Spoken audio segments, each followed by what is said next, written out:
I'm Sean Arnold from Brave in the Attempt, sharing a previously recorded webinar.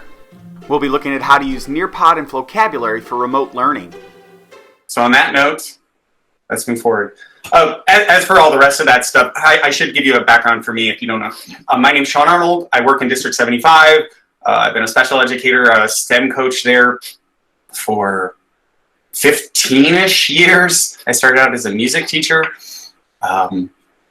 But all the other stuff is just about my willingness to, I guess, fail forward and try a lot of things, and they don't always work right off the bat, and I have to make adjustments. I could tell you long stories about that, but I don't want to waste your time and talk your ears off.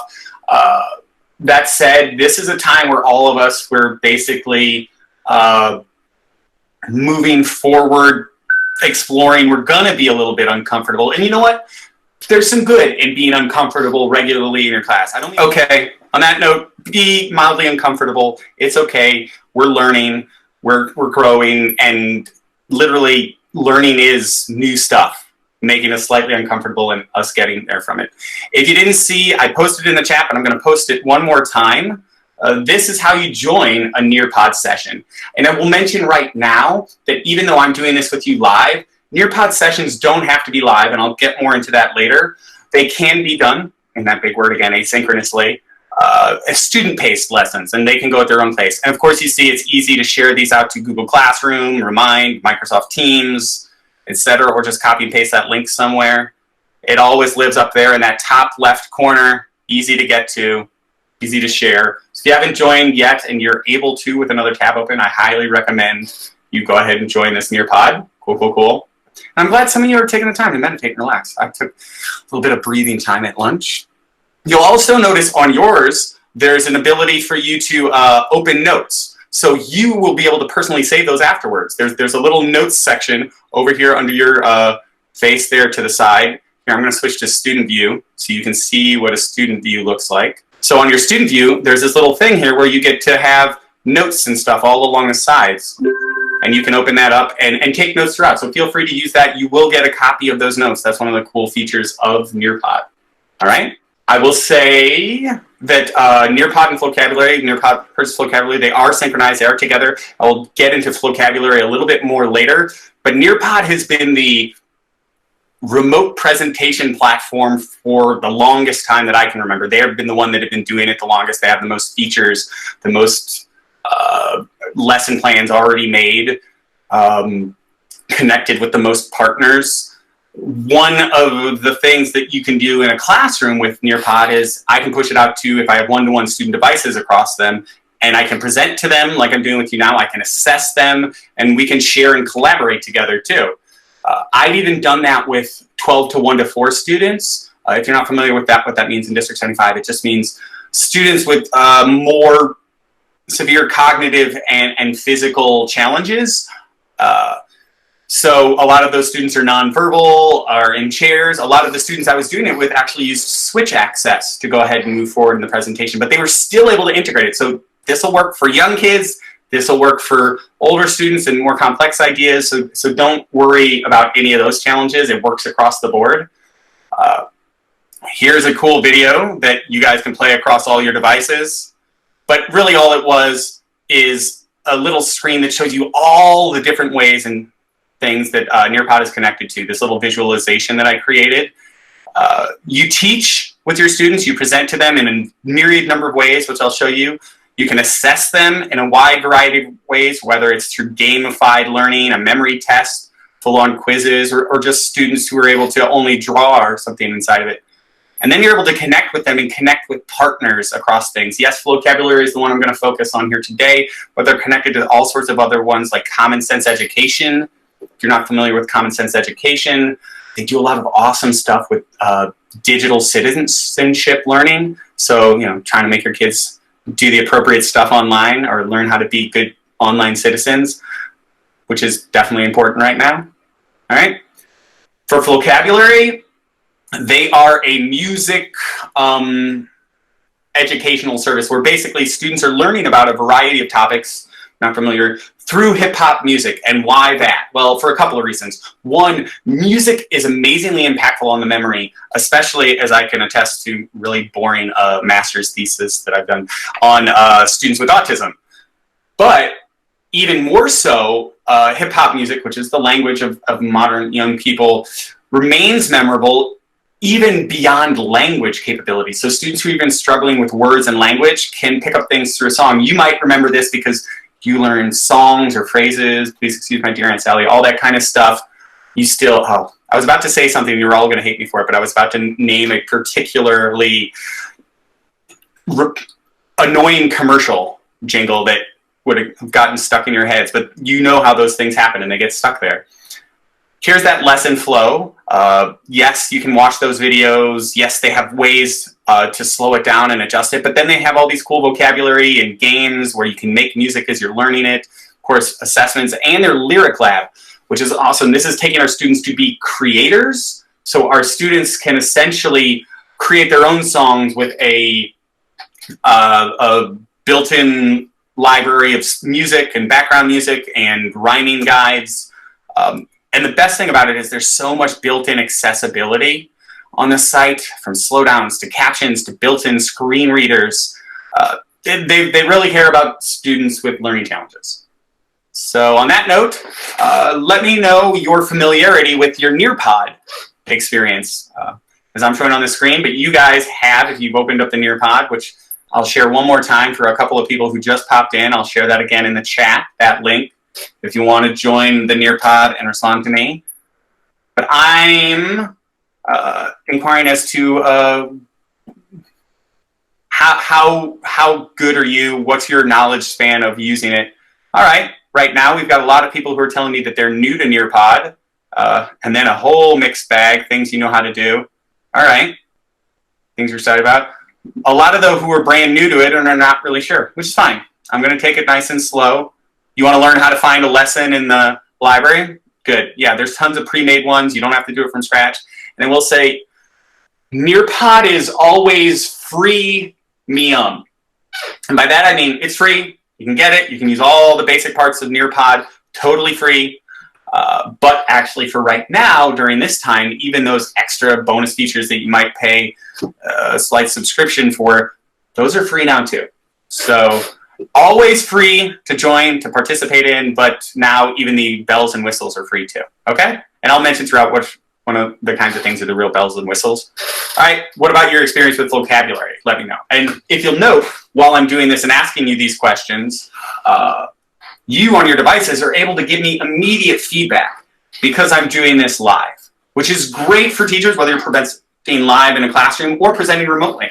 I don't even need to be showing you my face and my screen like I'm doing right now. I am showing it to you for your ease of use, so maybe you feel comfortable that I'm not just some weird voice in the background. But there is the ability to push this out regardless of it. And you know what? As far as what's available on these sites, we'll dig into really accuracy and the skills inside of it. Students don't have to have an account to necessarily access certain pieces of them.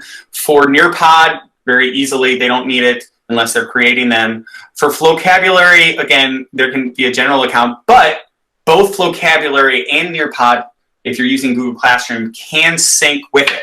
So if students have that, all they got to remember is that one account, and they can log in with those. I've provided links in the agenda how you can do that, but if you have further questions about that later on, I can provide individual answers to those specific questions, or you can chat me up later. But yeah, it looked like most of you were heard or seen it, not as familiar with it. All right, so pretty new, also to be expected. All right, so here I am, just showing you how on this, and you on your screens can log in with your personal, with your DOE accounts. No need to like put in any personal information.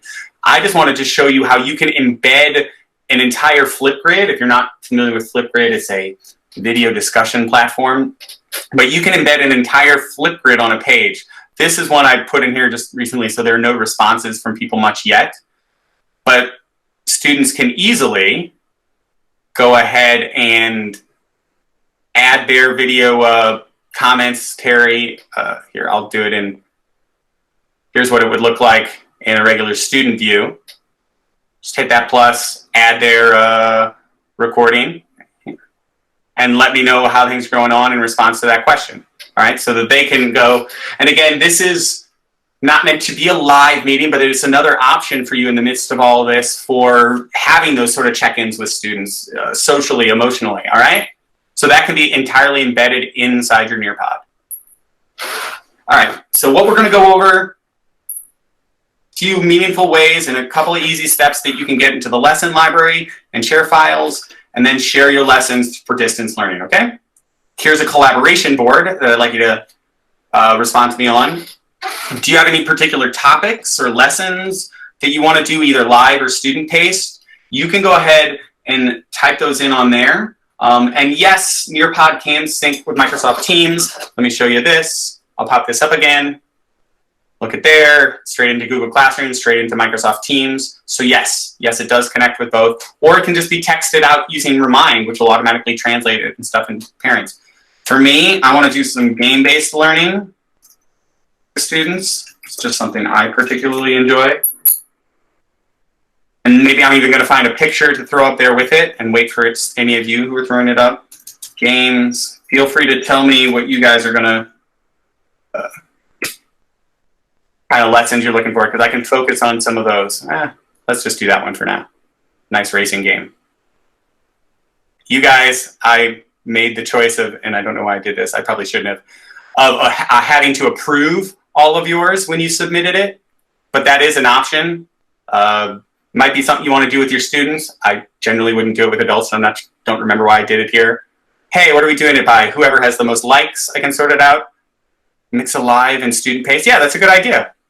Back and forth. There's no reason to stick to one or the other if there's value in each. And, oh, look, some of you learned how to add some images, working on some student letters. Thank you. So there's a whole lot of stuff in there, and that's going to stay live in there so we can keep contributing to it. All right. So here's how planning in Nearpod essentially works. Log in. Again, you can log in with Google. You can log in with Office 365. You can create an account. It's fine. If it's your first time, just click sign up, and you can use those single sign-on platforms, ones you've already got. Very easy. You get in. You're ready to teach. Here are your three options.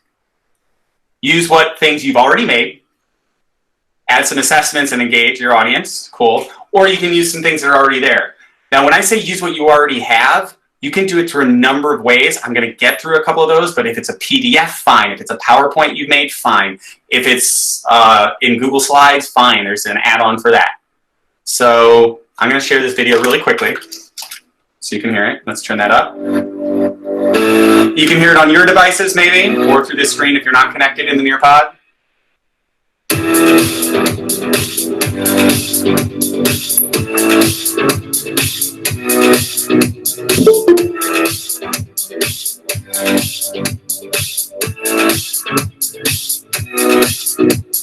So then you can add activities, all sorts of them, like a matching activity, 3D experiences, VR experiences, presented live or student-based. And all they have to do is type in that code. You can send out that code. That's all they need. You don't have to send a link or anything like I did. The code is enough. All right? Pretty easy. You put it together, send it out.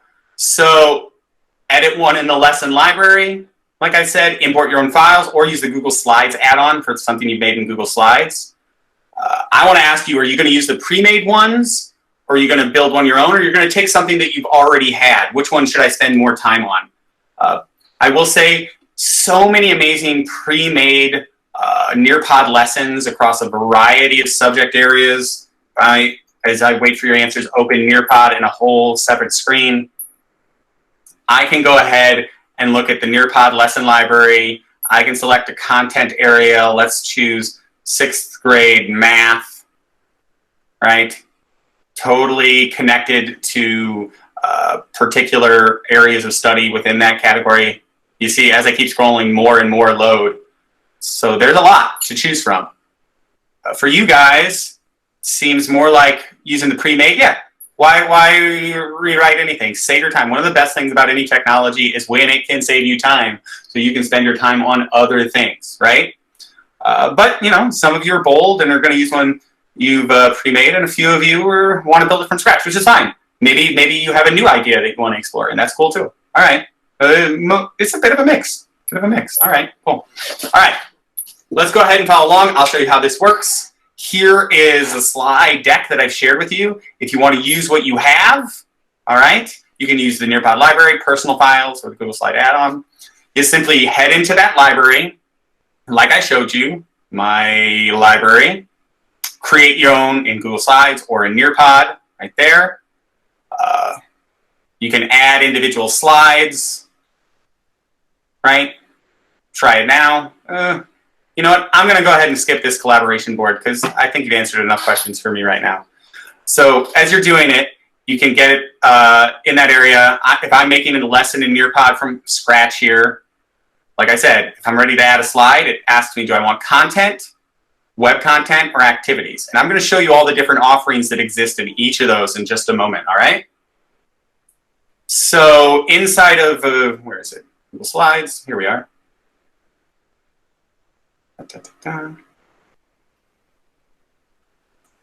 You can add a slide or regular slideshow. You guys are probably pretty familiar with that. You know how to mess with slides. You know how to add audios. And again, if you haven't, go ahead and mute your microphone. There you go. You can add videos. The cool thing about videos, if you're doing it live, you can choose to play it on your screen. Well, since you're not in front of the kids, you don't want to do that. Or play it on their screens. But in a regular classroom, you might only want to have it playing one place on your interactive display.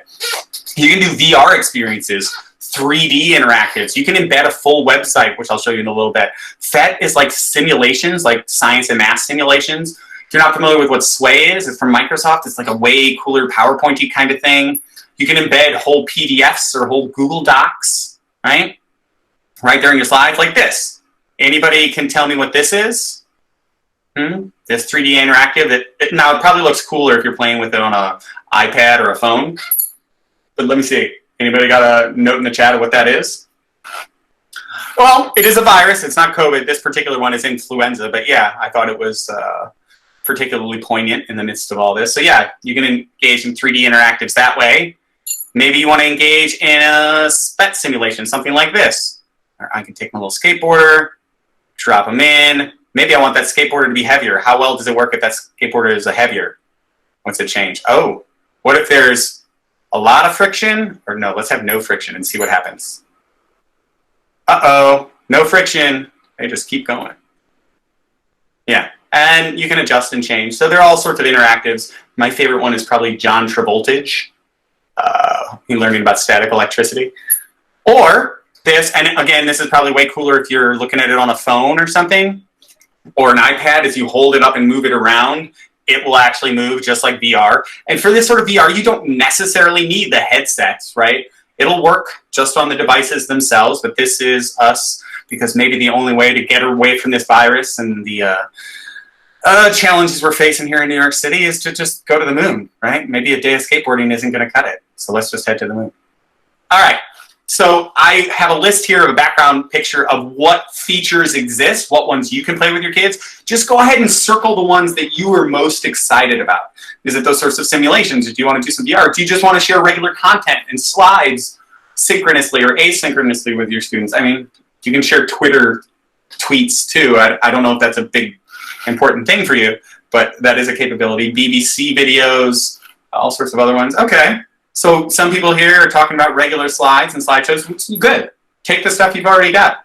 Some people seem more excited about being able to embed a website. I particularly love that, especially for young learners and learners with challenges. So I don't have to tell them to go ahead and click on another website. I don't have to tell them to go somewhere. It's automatically there in the next slide that automatically comes up on their device. Some of you are like, everything. If you'll note, I can do something like this, and I can share that out to your guys' devices and show it to you. Thank you. Oh, cool. All right, so there's a lot of excitement across the board, a lot of new things, some videos, a lot of regular slides too. Okay, so how does all that work? All right, well, here's a little slideshow I'm showing you that you can go across on your devices. basically, boom, I can add content, like I told you, all these slides. You can add embedded vocabulary videos, videos from other places, BBC, etc. Web content, graphing calculators if you're into math. If you're making a slide, yeah, just like slides work, I think you get how that works. It's not as full-featured as, say, a PowerPoint or a Google Slides, which is why you can create them originally there and just pull them in here. Boom, vocabulary, those 3D exercises that I showed you, Spec Simulations like I showed you, those VR field trips to all places in our world and beyond, graphing calculators built in, cool videos from online, already pre-made sways or your own. You can embed a whole slideshow on one slide, just like I'm doing right now. And then, of course, videos and audios and all the other ways that we can present to our students and differentiate for our students' needs. If you're familiar with the concept of universal design for learning, especially for students with disabilities, this is what that's all about. Multiple methods of presenting information to them, but we also are in a moment about to look at multiple methods of trying to assess those students. So yes, embedding whole websites too. So yeah, this is gonna be a time for you guys to try it out. But you know what? We're going to forge ahead of this one too. I just want to save you time to make sure there's enough time for some questions and stuff as we got. But as I was saying, these are all the ways in which you can go ahead and add content. If you want to have a third tab open and start doing that while I'm talking, fine. I'm not going to push you into that for now. But now we presented information to students. We presented content in whatever myriad, many ways we could. How do we know if they're getting it? Especially while they're at home, especially, you know, with everything that's going on, how do I know that they've learned anything, right? Well, that's always a question every day. Here are a few of the different interactives. You let me know which ones you're excited about, maybe just by the name. I'll go through what each of them are, but yes, I think you get what a quiz is. I showed you what a collaboration board is, working together. I think you can understand what a fill in the blank might look like. The only one I haven't really showed you much yet, which I will a little later, is time to climb, which is a fun quiz sort of game. Think in the manner of like a Kahoot or a Quizzes. Of course, drawing and memory games for early learners. Yeah, and matching. Matching is great for early kids. Exactly. You know, if you've got younger learners, if you've got learners who struggle with expressive or receptive language, you can do so much with just visual imagery here in those matching and gauging their understanding in whatever method or function it is. Right? Polls, ask me how kids are doing. So, for example, you can see that I can share this out across your screens. I'm going to unshare that so you can keep answering for me, though. All right? And let's just imagine that some of these people are embarrassed that their names are shown. If I want to, I can go ahead and hide student names like that, if that's embarrassing for people. I'm assuming we're adults, but you know what? If you don't want me to show your name, I can go ahead and hide those. But, yeah. There's a lot of early childhood. I like that some people are excited about the games. Neat. Yeah, some simple ones. Not just taking quizzes, not just like multiple choice. Again, those aren't even higher order stuff anyway. So awesome. All right, cool. Thank you for contributing. So as we go ahead, how do we engage them? You just click on that Add Activities button like I showed you right there. Once you do, sorry, let's go back. I didn't mean to go through that so quickly. Once you click Add Activities, you can choose different ones like Time to Climb. As I told you, it is a multiple choice assessment. What's really cool about it is, especially for your struggling learners who can't do text-based answers, your answers can be entirely images, all right? Your question can be an image. So it can simply be identify the shape. They don't even need to read those words, identify the shape. It just shows a picture of a circle, and they're trying to match the circle down here, right? So yeah, doesn't need to be linguistic. Your learners are challenged by that. You can add timers, you can add reference points if it's an open-ended question. So it isn't just a blank question on a screen. You can enable things that they can dig into to help them respond, which is often necessary if you're doing it asynchronously or not live, if you're doing it student-paced. Matching pairs, easily, it can be two images, it can be text and an image, text and text, right? Whatever is the level of your kids, you know, match the same exact pictures of apples is fine. Quizzes are just that, multiple choice quizzes that you can add images or reference points to. The answers in these quizzes, though, are text only. So if you want image responses, Time to Climb is your better choice, okay? Flipgrids, as I showed you, great way for video feedback that can be totally inside of here. The kid doesn't have to go to a totally different site, makes it nice and easy. Drawings, I think you guys get that. Circle it, underline it, draw your understanding, right? Collaboration you get, simply enter the topic, the image, and people can throw in all their feedback with text and images.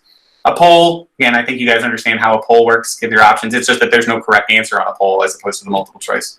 Fill in the blanks, I think you get that too. You simply type it in. There's a limit of 1,000 characters on it. But you can go ahead and add as many of these little text things on the side as you want within it that they got to fill in. Memory test, a little different than matching. It's just remembering where they were located, obviously. And then it can go from 6 pairs to 12 pairs. All right, so we're going to go past this. But this just shows you how you can add a media timer. So if you're asking a particular question, if you hit this reference point, you'll see you can record live audio in it. You can get pre-recorded audio or video. And you can also add an activity timer. So if you are doing this asynchronously and you want to know that the students aren't going and just Google searching stuff, or maybe you're asking a higher order question so they can't just Google search it, great, even better. But you can go ahead and limit it so they only have a minute, 5 minutes, however long you want them to take. You don't want them to go overboard in it for each of those kinds of things, all right? So again, that was going to be time for you guys to play around with it, but I want to answer more questions first. So don't worry about pushing the buttons yet, because I think I'm walking you through it. But this lets you see that there are all these different activities. I think I covered them. You guys let me know the ones you're excited about. A lot of people are wanting to live in matching pairs and poll, which is good. Great visualizations for all of you. Let's go ahead.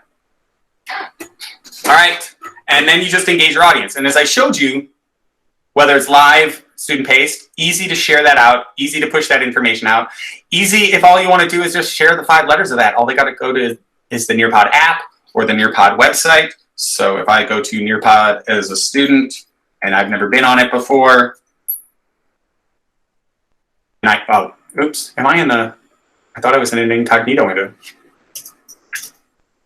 Am I not? Maybe I already was in an incognito window. Oh, there it is. So all the student would need to do is go ahead and type in their little code right here to join. Easy as that. So they didn't need a whole bunch of other information. If they got those 5 letters, they can join it, whether it's live or not. And this is that big point. Live paced, like I'm doing now, or student paced, okay? Student paced, well, I'll say this. Live, yes, I can do this now. If you don't get through a whole lesson in a session that you got with the kids, that's fine too. It'll save where you are. It'll save all the students' work. You can go back to it like 6 days later, fine, and start it right back up again. Student-paced, you can give them even longer. So, maybe you created one slide deck for spring break, let's say. Send that out to kids to go through at their own pace. You can give them 2 weeks, a month. I don't know if I'd go that far, but to respond to that whole series. I mean, if you're giving them enough work that it's going to take them a month, that's probably way too complex and challenging, but that's a whole different point. So are you guys going to do it more live or student-paced, or you're not really sure yet? What's going to be? Mix? All of the above? Yeah. Excuse me, my voice gets a little dry after some of these after a bit. All right, so a lot of student-paced. That was my expectation too. And here's the thing. I know that there are discussions today, and I've done other sessions on them, about how we are supposed to do video chats with students, how now we're moving away from Zoom, and there are new options, not new, but the other options that we are allowed to use are Microsoft Teams, which has its own benefits, and Google Hangouts chat, which is limited but simple, but ties wonderfully into the whole other G Suite platform. Cool. But there's no obligation for you to do live videos with your students. I will say there is value in connecting live. There is great value in connecting socially and personally. I personally had interactions with parents with challenges, especially a lot of tech challenges, trying to figure stuff out. And they were so happy to just have somebody reaching out and asking them how they were doing. The students were just they were sad. It's a lot of students, more than I expected, that they weren't going to school, but it's that regular thing. In truth, if it was for me and it's my own kids, they're pretty cool to be at home. And they're doing their work, but they're happy to be here. but so many other students just wanted that connection with that normalcy and that teacher. And so you can do those live meetings. You can do the Flipgrid videos in here, and that's great. But for all sorts of other things, there's no need to do it live all day. That student pace is going to work just fine. Cool? All right. So in terms of one other way to do it, one way you can push it out is an example like this, which is sort of like a bingo card. These are just many live student ones. And I've shared this with you in the agenda. There's a link for it, so you can copy and paste and make this your own. All you got to do is start a whole bunch of student-paced lessons on different tasks. So this task can be math, and this task can be ELA, and they're all embedded in their own little Nearpod section. And you just send out a sheet like this for all the different activities. Of course, for some kids, 9 activities like this is too much, way overwhelming. So you decide 2, 3, your call. All right, you can edit that document as much as you want. But that's another way to share it nice and easily. Multiple asynchronous topics, student-based topics. So like I said, if you want to get a lesson for students, go there to the library, pick your lesson, and this comes up. If you finished editing it. If you haven't finished, it'll ask you, it'll show, do you want to save this? And once you hit save, then this will come up. So you can just choose live or student-paced. Boom. Either way, it's going to give you this code. All right. And again, all these different options to share it out. If you're not familiar with what Remind is, it's actually really awesome. It's a platform that'll both text message and send emails, which is nice because so many things with parents get lost in this flood of emails, and personal emails are getting and all this stuff. So that text message is something they're more likely to check, and you can set their home language so it'll automatically translate it. So if English is not their native language, awesome, cool. Microsoft Teams has a lot of built-in translation features too, though. You can set the expiration date on those student-paced codes. So yeah, you can make it do it in a day, a week, almost a year. I don't know why you would do that, but it is, you can push it that far off. If it's just want to sharing the lesson codes, like I showed you, you can copy and paste those, email it out. It connects to all these different email platforms. And like I just shared with you guys, just copy and paste that link either to Google Classroom or to a chat or any other sort of place. All right? All right. So like I said, I think you guys get how you can share that into Google Classroom. That's how all these other ones work too. How do you maximize their LMS? Well, it's tied into all of these student-paced ones. So if you're using Blackboard, if you're using Google Classroom, Teams, Canvas, yeah, it's tapped into it, so it makes it easy to share and pull in resources and grades. Separately, it's also integrated with those platforms and many other content platforms too. Like I was showing you in the Nearpod library. Let's go to the Nearpod lesson library. You'll see ones from all different learning organizations and things spread up here at the top. Here's like if you want students to do virtual recess and do a lot of more exercising at home, hey, this one's connected straight to Zumba and brain breaks, all right?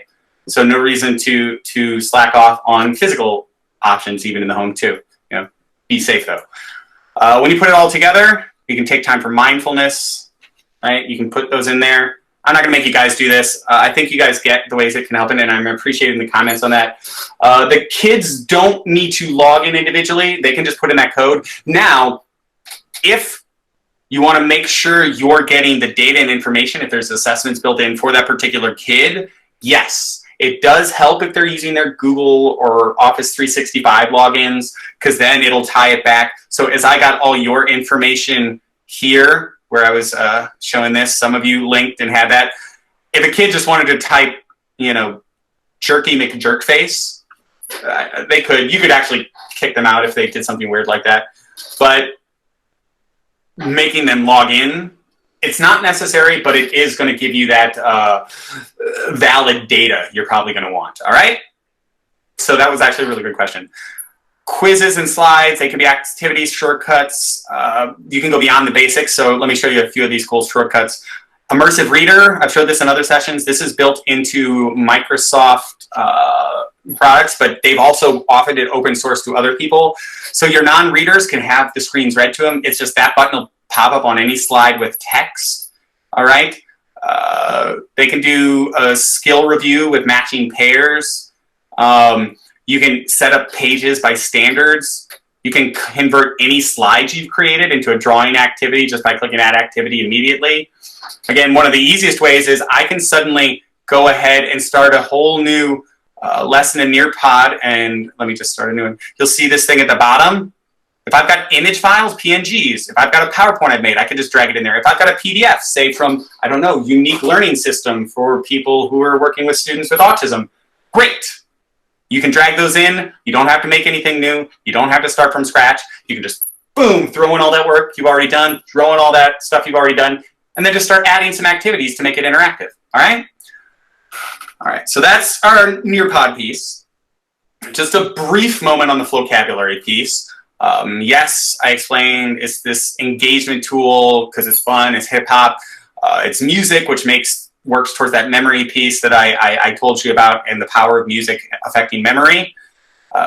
Here's a little piece of that. We learn through music more powerfully. And you know what? There's songs we remember from moments in our lives that connect us again to those experiences. So music can be powerful, right? What's the song you broke up to that person to? What's the song you dated that other person to, etc. Here's an example. I'm going to skip slightly ahead. And it can be hard to keep track of. Yeah, a coronavirus is a type of virus. In fact, there are multiple different kinds. COVID-19 is the illness caused by a brand new coronavirus that hadn't been identified. All right, I don't think we need to listen to any more of that, except that I do want to show you built into here are all these awesome accessibility features and even more on their website. So I can go ahead and slow it down. For disease 19 for the year it was first seen. Right? So if, you know, the hip hop's moving a little too quickly for us, we can slow it down without totally messing up the sound of the song and the lyrics. Patty, I'll try to answer that question for you in a little bit when we get to it, because there might be some specific reasons for that. So go ahead and hold that, and I'll try to answer that as best I can. Like I said, different parts of it include a quiz, 10-question assessment. There's the lyric lab where students can make their own music, another way to assess them in a fun, creative tool. But right now, let's see what you guys have learned. I'm going to assess you. Let's see. I want to go to space. Let's randomize your answers. And if you joined in here, pick your character quickly, you know, and join in for the 40 of you who are in here. Cool. I'm going to actually show your names. I hope you don't mind. Oh, sorry about that. You might have to join again. I just wanted to show your names. Okay, no, there you go. All right.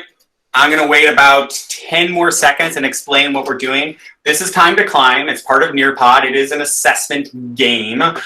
Basically, we're answering multiple choice questions. You guys are going to answer questions about Nearpod and Flocabulary and stuff I covered. See what you remembered. I think I covered everything that's in this. So conceivably, you could get 100. I'll get 100%. We'll see. But if not, I'm going to assume you're getting it wrong on purpose just to test the system. That's our assumption. And let's see how you do. The winner climbs the mountain fastest, all right? Oh, shoot. I didn't mean to hit that button. My bad. You're going to have to click that again. My bad. I hit the wrong button. Here we go. Sorry about that. All right, join again. Sorry, I'll wait again. But now you got the hang of it, so it's a lot quicker this time. There you go. All right, thanks. 5, 4, 3, 2. You can join throughout. Let's hit start. All right, I'm going to take it out so you can hear the annoying music if you want it. So I set, just so you're aware, I think I set the timers on all the questions to only 5 seconds. So you don't have a whole lot of time to answer each one. No time to Google. What's the game for Nearpod called? Well, it's the one we're playing right now. Again, you only got 5 seconds. And you know, if the network's being weird on your device or booting you, sorry. It's not like I can walk over to you and hand out any real-world prizes for you right now anyway. Although, I did link in the agenda a prize for everybody, which is, you know, less awesome at the moment, but you can use it in the future. It does give everybody a silver subscription, as that means, to Nearpod. So a lot of those bells and whistles. And I'll say things like the virtual reality and the 3D manipulatives, those are amongst those bells and whistles. So those don't come with the basic free one. But a lot of the other stuff is there in the basic free package. All right, how are we doing? Question 4, which assessment tool is not available in Nearpod? I forget what the choices that I put in there were. I think I put some of the ones that were Flocabulary and not Nearpod ones. All right, Marie and Patty up at the top. It's close, it's tight, neck and neck, but not far behind in third is Jen. Good work, Jen. I would expect nothing less from you. Which Nearpod? To visualize student ideas. And that was, there's a lot of ways you can do it, but my best suggestion for it.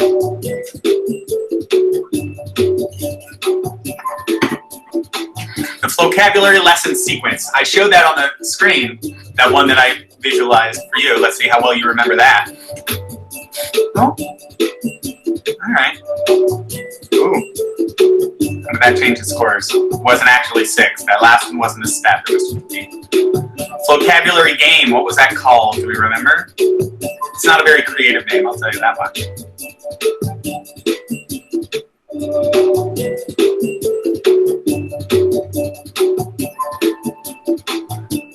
Find a rhyming dictionary and drop sick beats. Well, where can I do that in vocabulary? Ooh, Patty, big jump. I think it's just that it's updated slowly, so we got a lot of stuff. And here we go. Let's see who finished some. Patty wins. Jen moves into second, but Marie still up there. And a lot of honorable mentions. So great work, everybody. I guess, you know, you guys are paying relatively close attention. Cool. All right. So what are your next steps? Where do we go from here? I'm sharing out with you guys some additional resources. Yes, they're in their agenda, but here they are coming to you live. You guys can see sharing some websites. They have this whole place of keeping students engaged while they're learning. You can request that free stuff, but I also have codes linked there in the agenda, excuse me. I do want to take a moment, and I will have questions. Let's not put them up here. Let's just go ahead and put it in the chat and ask me live, because I do want to show you this. Here is that link for those who need it. I'm going to paste it one more time in the agenda. Yes, I am going to share it again, Antonia. And if anybody wants to, I'm going to stop sharing my screen in about 5 seconds. If anybody wants to go ahead and ask a question via microphone or type it there in the chat. And thank you, everybody, for coming. And I hope this was helpful. Thank you very much. Have a wonderful day, everybody. Thank you.